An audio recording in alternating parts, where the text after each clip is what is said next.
सुप्रभात। आज दिनांक 9 दिसंबर को यात्रा प्रस्थान करती हुई समस्त परिक्रमावासी सुबह अभिषेक कर शाहपुरा से प्रस्थान कर विक्रमपुर की ओर आगे बढ़ते हुए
ऐसे दिव्य स्थान पर माँ की गोद में परिक्रमा करते करते और स्वामी जी जिन्हें हम स्वामी ईश्वर सरस्वती जी महाराज के नाम से जानते हैं, ऐसे महापुरुष जो विद्या के लिए भारत वर्ष में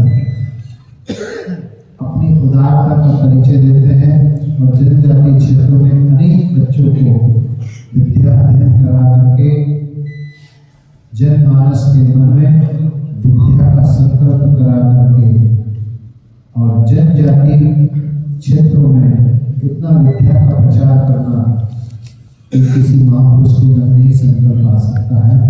ऐसे स्वामी ईश्वरानंद महाराज जो आज यहाँ पर उपस्थित नहीं है, इंदौर में है, लेकिन उनकी प्रेरणा आज हम सब लोगों के बीच में उदार चरित्र नाम की जो उनका उदारता है, ऐसे महापुरुष को खूब शाबाश करते हैं। जैसे कि आज हमारे प्रबंधक जी भी यहाँ से कम से कम भी 400-500 किलोमीटर दूर थे, वो करौली में थे और अपनी व्यवस्था के लिए दूर चल करके आए। उन्हें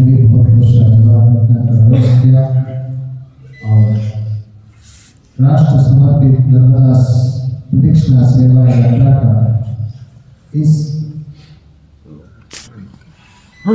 दिव्य उत्सव में सम्मिलित होकर के हम सबका सहयोग। मित्रों, वैसे तो परिक्रमा प्रत्येक मानव करता है, क्योंकि मानस पूजा में कहा गया यद्यस्करं करोति तदखिलं सम्पूर्णम् आत्मा। और पद संचार, जब पद का संचार होता है, हम चलते हैं तो भगवान की परिक्रमा होती है, लेकिन कब होती है? जब आप संकल्पित हो जाते हैं। आप सब लोग यहाँ विद्यार्जन कर रहे हैं, तो आपको कभी कभी समझ में नहीं आता, जब आप पढ़ रहे हैं, गुरुदेव पढ़ा रहे हैं, क्या नहीं आता बच्चों? सपना आता है सब, सपने में पढ़ रहे हैं, फिर गुरुदेव पढ़ा रहे हैं, हम लोग स्कूल में खेल रहे हैं, ऐसा सपना आता है। ये क्यों होता है? क्योंकि हमारी जैसी दिनचर्या हो जाती है, हमारी जैसी मानसिकता हो जाती है, मनोवृत्ति जब बन जाती है जीवात्मा की, वो उसी वृत्ति में निरंतर आनंद लेता है। तो हमें विद्या अध्ययन के साथ साथ में पठन पाठन भी चलता रहे, क्योंकि हमारी सनातन संस्कृति है, आदि काल से जो जात पात से उठ करके महापुरुषों ने, जैसे त्रेता युग में ऋषि वाल्मीकि ऋषि हुए, आज जैसे हम लोग गुरुकुल में, आप लोग सब बच्चे लोग गुरुकुल में रह करके विद्या अध्ययन कर रहे हैं, ऐसे ही मर्यादा पुरुषोत्तम भगवान श्री राम का जब इस पृथ्वी में अवतार हुआ और अपनी मर्यादाओं के कारण राम जी को जगत माता सीता जी का वनवास देने का, वो विद्या में एकदम पारंगत हो गए। हमारे यहाँ जनजाति के बच्चे आज भी बहुत अच्छा धनुष चलाते हैं, और जनजाति में ऐसा कौन व्यक्ति था जिसने धनुष विद्या में अपना अंगूठा दान दे दिया गुरु जी को? क्या नाम था? एकलव्य। एकलव्य ऐसा महापुरुष हुआ। एक बार एकलव्य जी हिरण्यधनु के पुत्र थे, उनके पिता का नाम था हिरण्यधनु। और जब वो पिता को कहा उन्होंने कि मुझे धनु विद्या सीखनी है, उस समय जो श्रेष्ठ आचार्य थे वो थे द्रोणाचार्य। क्या नाम था? द्रोणाचार्य जी नित्य क्या करते थे? राजकुमारों को शिक्षा देते थे। और जब बालक एकलव्य वहां पहुंचे, उन्होंने दंडवत प्रणाम किया। प्रणाम करने के बाद में कहा कि बेटा तुम कहाँ से आए हो? बोले मैं राजा हिरण्यधनु का पुत्र हूँ, और मेरे पिता जो है वो जो है जनजाति से। तो कहा कि बेटा मैं तुम्हें विद्या तो दे सकता हूँ, लेकिन अभी वर्तमान में मैं सिर्फ राजपुत्रों की ही शिक्षा के लिए नियुक्त किया गया, अतः मैं तुम्हें शिक्षा प्रदान नहीं कर सकता। एकलव्य ने कहा कोई बात नहीं गुरुदेव। उन्होंने मन ही मन द्रोणाचार्य को गुरु बना दिया। किसको बनाया? अब द्रोणाचार्य जी को गुरु बनाने के बाद में उनके मन में विचार आया कि इन्हीं गुरु से मैं शिक्षा लूंगा, भले ये शारीरिक रूप से मुझे प्रदान नहीं कर रहे, लेकिन इनसे ही मैं शिक्षा। दूर गए जंगल में जाकर के द्रोणाचार्य की एक मिट्टी की प्रतिमा बनाई, मूर्ति बनाई, और मूर्ति बना के ऊंची जगह पर गुरुदेव को स्थापित कर दिया। और उस मूर्ति के सामने निरंतर एक अभ्यास कर रहे हैं। अभ्यास करते करते जब कोई निशाना चूक जाए, उस मूर्ति के सामने जाके क्षमा मांगते, गुरुदेव मेरे से अपराध हो गया है, मुझे आप क्षमा कर दें, अब दोबारा गलती नहीं करूँगा। ऐसे करते करते उस बालक की धनुर्विद्या इतनी पारंगत हुई एक दिन स्वयं द्रोणाचार्य जी 100 कौरव और 5 पांडवों को लेकर के 105 बच्चे को विजिट में गए और वन विहार के लिए जब गए उनके साथ में कुत्ता भी था, जैसे हमारे पंडित के साथ भी हुआ। तो वो कुत्ता जो था वो जोर जोर से चिल्लाने लगा। एकलव्य जो है वो धनुर्विद्या का अभ्यास कर रहे थे। उसने विचार किया कि बार बार मुझे परेशान कर रहा है, इसको लगना नहीं चाहिए, इसको चोट नहीं आना चाहिए, लेकिन इसका मुंह बंद कर देता है। 1 2 3 4 ऐसे करते करते इतने बार उसके मुंह में मारे, उस स्वांग के मुंह में इतने बार मारे वो मुख बंद हो गया और उसको चोट नहीं आई। और वो कुत्ता बाणों को ऐसे ऐसे मुंह में लेकर के जहाँ ऋषिवर द्रोणाचार्य जी बालकों को वन विहार करने जा रहे थे, उसी वक्त गया। गुरु द्रोणाचार्य ने देखा, इस कुत्ते के मुंह में तो इतने बाण मारे हैं लेकिन इसको चोट नहीं आई, ऐसा कौन धनुर्धर है?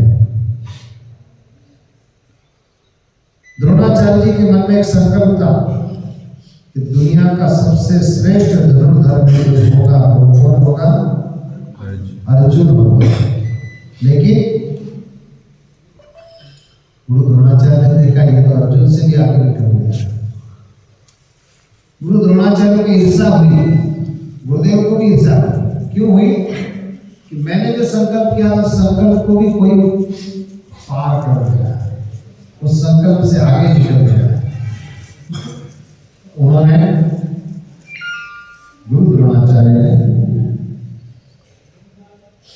देखा कि कुत्ता किधर से आया, उस कुत्ते की इधर वापस कुत्ते को चल उधर चल, जहाँ वहां देखा कि एक बालक धनुष अभ्यास कर रहा है और इतना तल्लीन है, एक भी निशाना उसका खाली नहीं जा रहा है।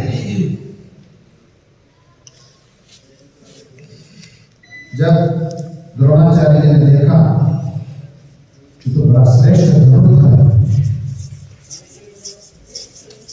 उन्होंने मन में विचार किया, इससे पूछा है, कहा कि बेटा तुम किससे शिष्य हो? उनका गुरुदेव आपका ही शिष्य है। बोले मैंने तुम्हें शिक्षा दी नहीं। बोले गुरुदेव आपने नहीं दी, लेकिन मैंने शिक्षा ली आपसे। देखिए उधर सामने देखा कि द्रोणाचार्य की प्रतिमा थी और उस प्रतिमा के सामने बालक प्रणाम करके नृत्य अभ्यास करता। द्रोणाचार्य ने विचार किया, इस बालक को पीछे रखने का ऐसी एक ही उपाय है, हम जब धनुष चलाते हैं तो हमारा दाहिने हाथ का जो अंगूठा होता है उसके द्वारा ही अनुसंधान होता है बाण। उन्होंने कहा कि बेटा तुमने यदि मेरे से शिक्षा ली है तो मुझे आपको गुरु दक्षिणा देनी है। उन्होंने कहा कि गुरुदेव मेरे प्राण भी यदि आप मांग लेंगे तो मैं आपको दक्षिणा में प्राण अर्पण करूंगा। मेरे बेटा प्राण तो नहीं चाहिए, लेकिन मुझे तुम अपने दाहिने हाथ का अंगूठा दे। उन्होंने दाहिने हाथ के अंगूठे को काट करके गुरु चरणों में अर्पित कर दिया। द्रोणाचार्य बहुत प्रसन्न हुए और प्रसन्न होकर के कहा, बेटा मैंने तो ईर्ष्यावश तुम्हें यह अंगूठा काटने का कहा था, लेकिन तुमने असंभव कार्य किया है, इसके लिए मैं तुम्हें आशीर्वाद देता हूँ, वरदान देता हूँ कि तुम्हारा अंगूठा नहीं होते हुए भी तुम धनुष बाण चलाने पाओगे। आज भी जनजाति के जितने मानव होते हैं, वनवासी क्षेत्र में मैं बहुत जाता हूँ, शिव मन के बड़े बड़े कार्यक्रम होते हैं, 50-50 हजार लोग इकट्ठे होते हैं, तो रात्रि में हम जाते हैं वनवासी लोगों के बीच में। तो वनवासी क्षेत्र में जो आज भी धनुष बाण चलाने के वनवासी जनजाति वाले लोग, वो दोनों उंगलियों से पकड़ करके चलाते हैं। आप लोगों ने देखा होगा, समझ वो ऐसे बाण ऐसे नहीं पकड़ते, वो ऐसे खींच करते, उंगलियों से ही उनका अनुसंधान हो जाता है। ऐसे गुरु की शिक्षा के लिए और ऐसी गुरु के प्रति निष्ठा हो, आप सब लोग गुरुकुल में विद्या अर्जन करते हैं। लेकिन गुरु जब सामने नहीं भी हो, उस समय भी हमारे मन में इतनी उत्कंठा होनी चाहिए पढ़ने की, गुरुदेव यदि कक्षा में नहीं उपस्थित है तो भी हम अपने समय से कक्षा में पहुंचे और पहुंच करके विद्या अर्जन के लिए अपना जो साहित्य है, जो भी आपको कोर्स दिया गया है, उस कार्य को करने के लिए हम संलग्न हो जाए। और निरंतर यदि संलग्न होने के कारण करेंगे तो आप में से ही कोई कलेक्टर होगा, कोई एसपी होगा, कोई एसडीएम होगा और कोई इंजीनियर भी होगा। ये सब आप लोगों में से बनेगा। इसलिए हमें गुरुदेव की कृपा का अनुभव करना चाहिए और नित्य गुरु कृपा को प्राप्त करने के लिए गुरुकुल की मर्यादाओं का पालन करना चाहिए। जो आश्रम में हमें, जो हॉस्टल में हमें नियम दिया गया है, इतने बजे उठना, तो बिना उठाए उठना चाहिए और जब सोने का टाइम हो उसी समय सोना चाहिए। लेकिन शेष समय में पढ़ाई करें और पढ़ाई के अतिरिक्त यदि कोई समय हमें मिलता है उस समय आश्रम की सेवा करें। आश्रम में किसी भी प्रकार की, चाहे वो बच्चों को पानी देना हो, आश्रम में स्कूल में झाड़ू लगाना हो, आश्रम की साफ सफाई रखना हो, या गुरुजन आदि जो होते हैं उनको जल पिलाना हो, कोई भी सेवा करने के लिए यदि तत्पर रहेंगे तो सेवा से मेवा मिले कर कर देखो से बिन सेवा मेवा नहीं है श्री गुरुदेव। नित्य गुरु की सेवा करें, धैर्य प्रेम से ध्यान, उनकी कृपा कटाक्ष से सिद्ध हो सब काम। ऐसे गुरुदेव की नित्य सेवा करें और गुरुकुल की मर्यादाओं का पालन करते करते हमें एक लक्ष्य लेना है। माँ भारती के चरणों में, माँ भारती के चरणों में हमारा इतना समर्पण हो, हम दुनिया के किसी कोने में चले जाए, लेकिन भारत माता की जो छवि है वो अपने हृदय में लेके जाए। क्योंकि जन्म जन्म मुनि जतन कराई, राम अंत समय कहीं राम नहीं आए। ऋषि मुनि लोग जन्म जन्मांतर तक ध्यान लगाते हैं, लेकिन अंत में राम नहीं आते हैं। लेकिन ऐसी भारत भूमि जहाँ भगवान श्री राम अवतार लेकर के असुरों को संहार करके और पूर्ण रूप से मर्यादा पुरुषोत्तम का पाठ किया। एक महापुरुष ने कहा था, मर्यादा का पाठ मिला है हमको रुराई से, कर्म भक्ति का पाठ पढ़ा है हमने कृष्ण कनाई से। भगवान श्री राम का जो जन्म हुआ है, संपूर्ण जन्म से लगा करके राम जी की वैकुंठ यात्रा तक गुप्ता घाट में जब राम जी प्रवेश करें, शरीर समा गए, तब तक राम ने कभी मर्यादा का उल्लंघन नहीं किया। यहाँ तक कि उनको पता लगा कि मेरे दो पुत्र हैं, राम और लव और कुश। उसके बाद भी राम जी ने उनको ऐसे नहीं अपनाया। उन्होंने कहा कि तुम अयोध्या के राजकुमार हो, ये प्रमाण तुम्हारी माता को देना होगा। और वो प्रमाण भरी सभा में देना होगा, जहाँ ऋषि मुनि सब लोग बैठे होंगे, वहां पर देना पड़ेगा। जगत माता जग जानकी जानकी जी माता ने प्रमाण देने के बाद में इस संसार में लेना स्वीकार नहीं किया। उसी समय पृथ्वी माँ का आह्वान किया और कहा कि हे माते, मैं इस लोक में परीक्षा देते देते जो है थक गई हूँ, अब मुझे तेरे साथ में चलना। और उसी समय पृथ्वी फट जाती है और जगत जननी माता सीता लव उसको राम जी के शरण में अर्पित करके और पृथ्वी में सदा सदा के लिए समा जाती है। ऐसी मर्यादा का निर्माण करने वाले भगवान श्री राम का दिव्य आज इस भारतवर्ष में मंदिर का निर्माण हुआ 500 साल के बाद। और 500 साल के बाद में जिन राजा राम का हम दर्शन कर पा रहे हैं, उस अयोध्या को लोगों ने नकार दिया था। लेकिन आज हमारी सनातन संस्कृति का समय है। हम सब किसी भी जाति में पैदा हो, लेकिन न हिंदू प्रतीक हो। कोई भी हिंदू प्रतीक नहीं है, चाहे किसी जनजाति में हो। हमारे यहाँ वेद की ऋचाओं में कहा है, ब्राह्मणों सुकुमा से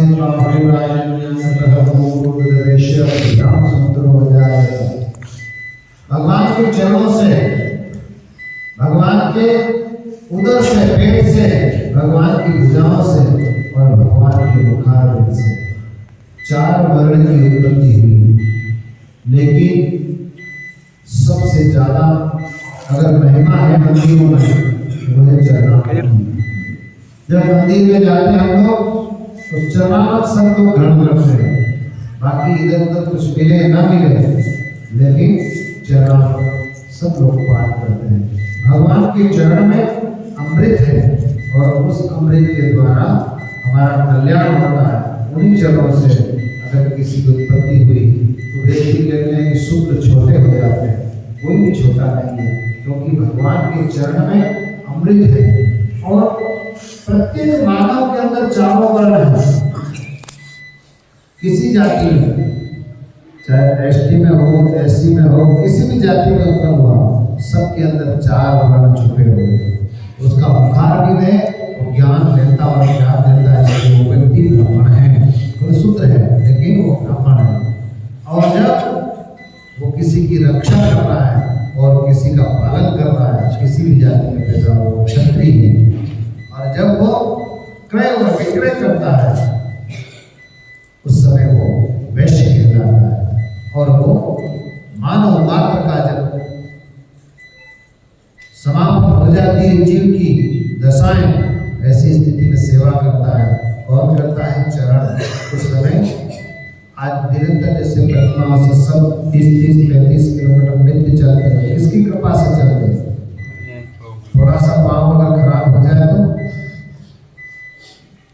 आपने कभी ये कहा कि एक काम टूट जाए मेरी ये शुक्र है?